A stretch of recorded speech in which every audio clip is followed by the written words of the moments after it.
कश्मीरा जल रहा है, आग लगी है सीने में, हुक्मरां सब व्यस्त हैं खून गरीब का पीने में।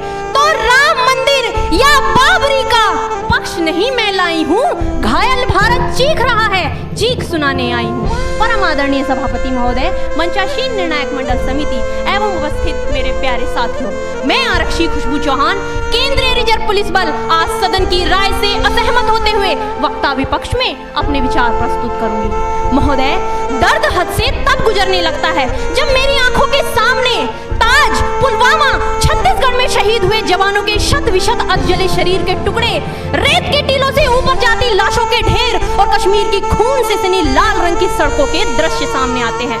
उस पर मेरे प्रतिपक्षी महोदय का कहना ये कि मानवाधिकारों की अनुपालना करते हुए देश से उग्रवाद और आतंकवाद को समाप्त किया जा सकता है।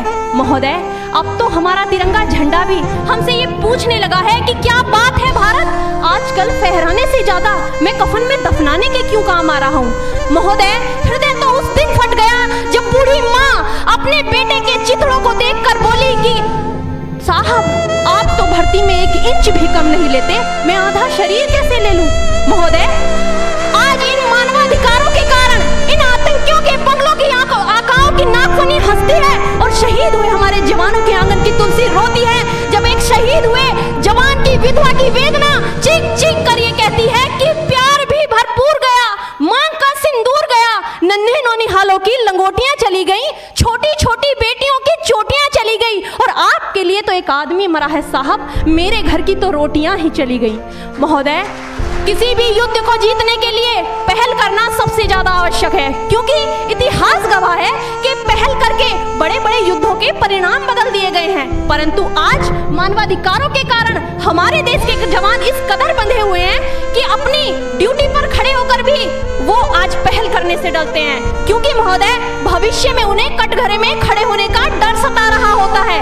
वो ये जानते हैं कि चाहे एक उग्रवादी की राइफल से निकलने वाली गोली को ये तय करना पड़े या ना पड़े कि वो किसे लगेगी, लेकिन हमारी राइफल से निकलने वाली हर गोली को ये निर्णय लेना पड़ता है कि चाहे वो किसी निर्दोष को लगे, दोषी को लगे या ना लगे, परंतु किसी निर्दोष को नहीं लगनी चाहिए। यदि ऐसा हुआ तो ना तो ये समाज हमें छोड़ेगा, ना ही दिल का तार बनाने वाली ये मीडिया हमें छोड़ेगी। और महोदय, मानवाधिकार के तले किसी जवान को दबाकर युद्ध के मैदान में छोड़ देना कोई वीरता नहीं, एक आत्महत्या है। क्योंकि महोदय, फूल को श्रृंगार दो ये मुमकिन नहीं और एक वीर को झनकार दो ये मुमकिन नहीं। जो हाथ बांध दे सेना के, ऐसे मानवाधिकार का पालन संभव नहीं।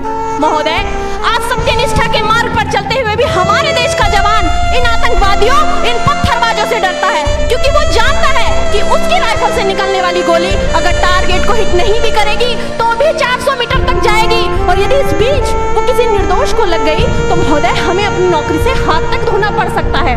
और महोदय, अपनी नौकरी को बचाने की खातिर एक जवान आज ये सोचता है कि चाहे सांप मरे या ना मरे, परंतु लाठी नहीं टूटनी चाहिए, क्योंकि आज हमारे देश के हालात कुछ ऐसे हो गए हैं कि चिरागों को हवाओं में उछाला जा रहा है, हवाओं पर भी रोब डाला जा रहा है। अरे हम ही तो बुनियाद है आंतरिक सुरक्षा की, और आज हमें ही नौकरी से निकाला जा रहा है।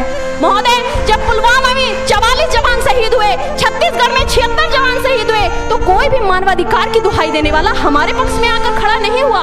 परंतु जब जेएनयू विश्वविद्यालय में एक देशद्रोही के द्वारा भारत तेरे टुकड़े होंगे, अफजल हम शर्मिंदा हैं जैसे देशद्रोही नारे लगते हैं, तो सारे मानवाधिकार के ज्ञाता आकर उसके पक्ष में खड़े हो जाते हैं। तभी तो क्या कहा था उस देशद्रोही ने कि तुम एक अफजल को मारोगे, हर घर से अफजल निकलेगा। तो मैं भारत की बेटी अपनी भारतीय सेना की तरफ से आज ये ऐलान करती हूँ कि उस घर में घुसकर मारेंगे जिस घर से अफजल निकलेगा, वो कोख नहीं पलने देंगे जिस कोख से अफजल निकलेगा। उठो देश के वीर जवानों, तुम सिंह बनकर दहाड़ दो और एक तिरंगा झंडा उस कन्हैया के सीने में गाड़ दो। महोदय, अंत में अपनी वाणी को विराम की ओर ले जाते हुए मैं सिर्फ इतना ही कहना चाहूंगी कि मुझे अफसोस है अपने देश की न्यायिक प्रक्रिया पर, जहां आज भी रात के 12 बजे अजमल कसाब जैसे आतंकी के लिए सर्वोच्च न्यायालय के दरवाजे खोल दिए जाते हैं। ऐसे देश से मानवाधिकारों की अनुपालना करते हुए आतंकवाद और उग्रवाद से कभी नहीं निपटा जा सकता। मानवाधिकार के नाम की दुहाइयां देने वालों, सीमा पर लड़ा नहीं जाता, चरखों से शोलों के आगे रामायण पढ़ी नहीं जाती, सीमा पर गोलों के आगे। धरती के घोर कुहासे को एक सूरज ही हर सकता है, क्योंकि की एटम बम से रक्षा केवल एटम बम ही कर सकता है। जय हिंद, जय भारत।